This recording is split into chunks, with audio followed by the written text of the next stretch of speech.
میری جان کا نام. دیکھیے عجیب حدیث ہے رسول اسلام کی. کہہ رہے کہ رسول کہہ رہے کہ فاطمہ میری جڑ کا نام ہے. وشیجہ ہے, یہ جڑ ہے. اچھا جڑ کیوں کہا رسول اسلام نے؟ جڑ اسی لیے کہا جڑ ہمیشہ پردے میں رہتی ہے. جڑ ہمیشہ پردے میں رہتی ہے, زمین کی تہوں میں رہتی ہے, اور جتنی جڑ مضبوط ہوتی ہے اتنا درخت سرسبز و شاداب ہوتا ہے. اتنا زیادہ درخت سرسبز و شاداب ہوتا ہے. تو رسول اسلام نے فاطمہ کو اپنی جڑ بتا کے بتایا کہ یاد رکھو, آج اگر درخت رسالت اتنا پھیل جائے کہ کروڑوں مسلمان لا الہ الا اللہ محمد رسول اللہ کہنے والے ہوں, تو یاد رکھنا یہ درخت جو سرسبز و شاداب ہے اس کے پیچھے وہ جڑ کام کر رہی ہے جس کا نام فاطمہ زہرا ہے. ایک مرتبہ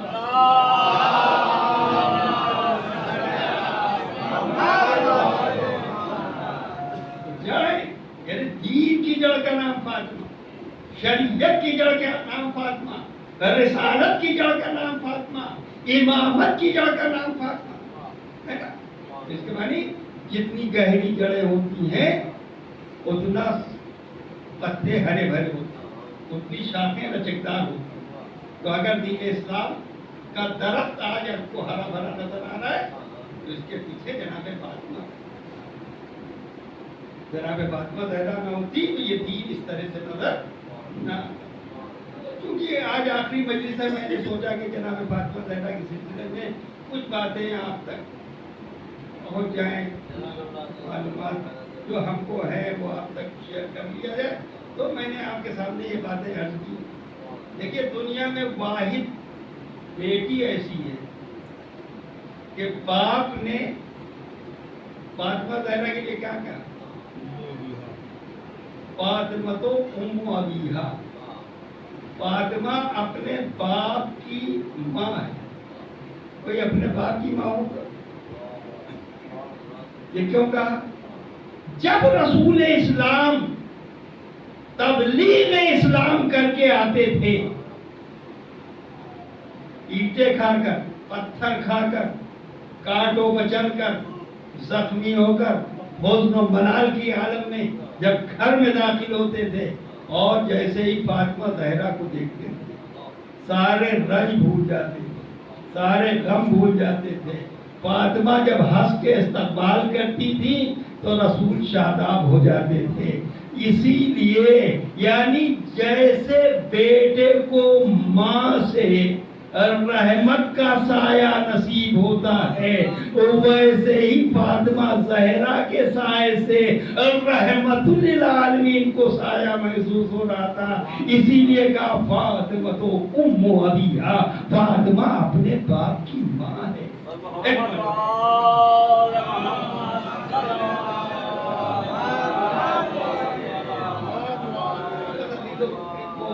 جو پیغام آپ تک پہنچانا ہے جناب فاطمہ زہرا کی چند فضائل کی سوچ کے آپ تک اس لیے پہنچائے کیونکہ آج شب شہادت فاطمہ زہرا.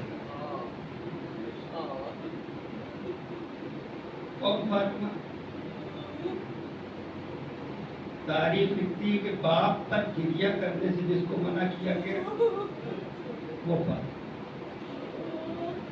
جب رسول پر گریہ کرتی تھی نا, امت آگے کہتی تھی کہ یا علی آپ فاطمہ سے کہیے یا دن میں رویا کرے یا رات میں رویا کرے, کیونکہ ان کے رونے سے ہمارے کاموں میں حرج ہوتا ہے.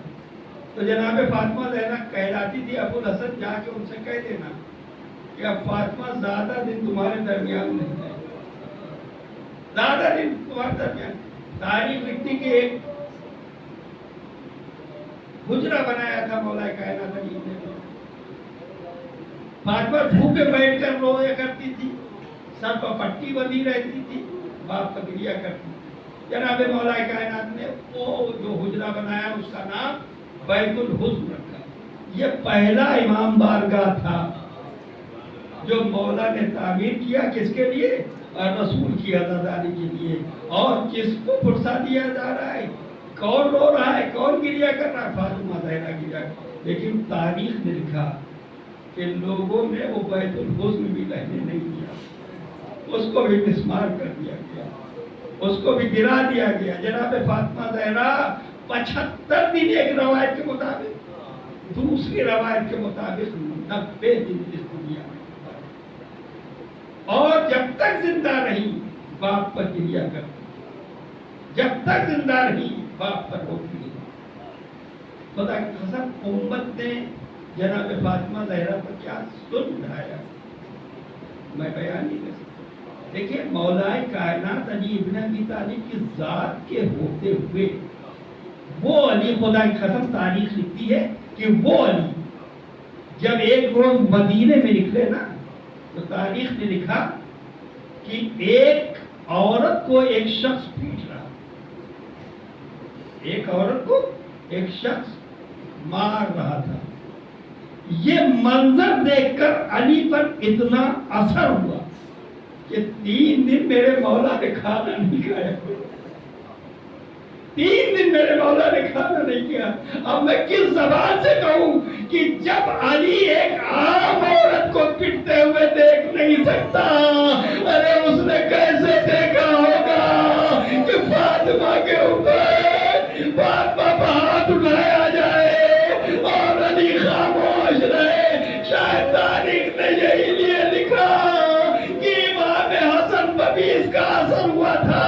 جب تاریخ لکھتی ہے کہ مدینے کے بازار میں امام حسن جاتے تھے تو ایک گلی جیسے ہی آتی تھی امام حسن اپنا راستہ بدل دیتے تھے.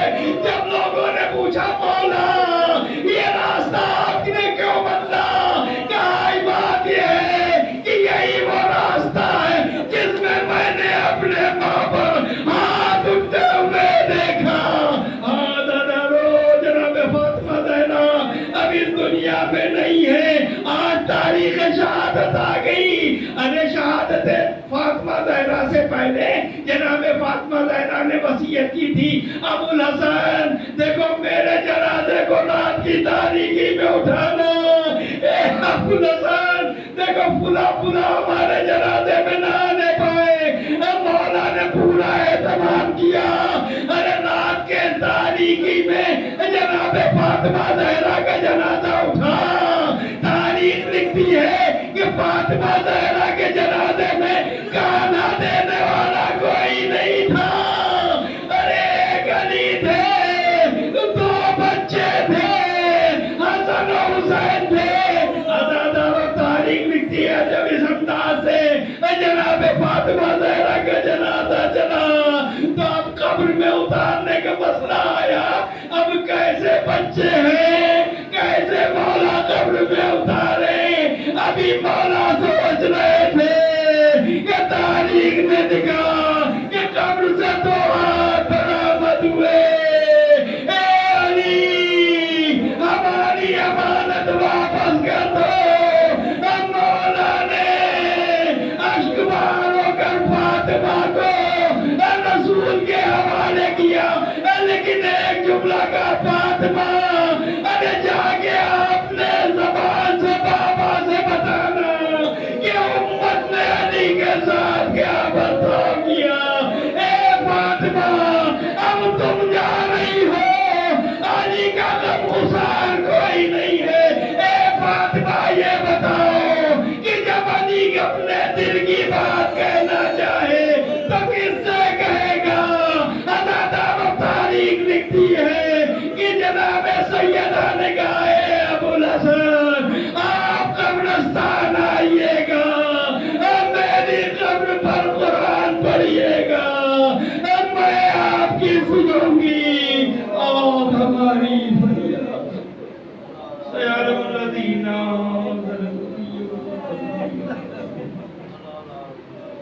پروردگار اس مختصر سی اللہ کو حکم فرما. پروردگار جناب فاطمہ زہرا کی طفیل میں صدقے میں